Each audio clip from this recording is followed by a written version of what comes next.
Ganesh Chaturthi is round the corner. And what's Ganesh Chaturthi without Modak? Let's give our Modak a chocolatey twist with Dark Fantasy Choco this time.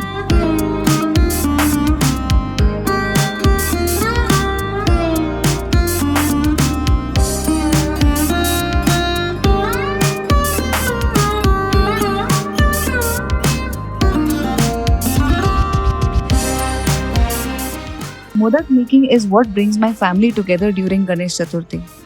I remember, as a child, my modaks were always tera meda. But still, my mom used to keep them in the puja because they were made with love.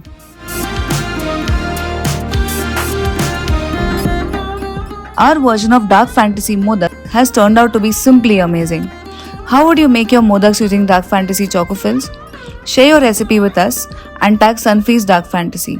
Happy Ganesh Chaturthi!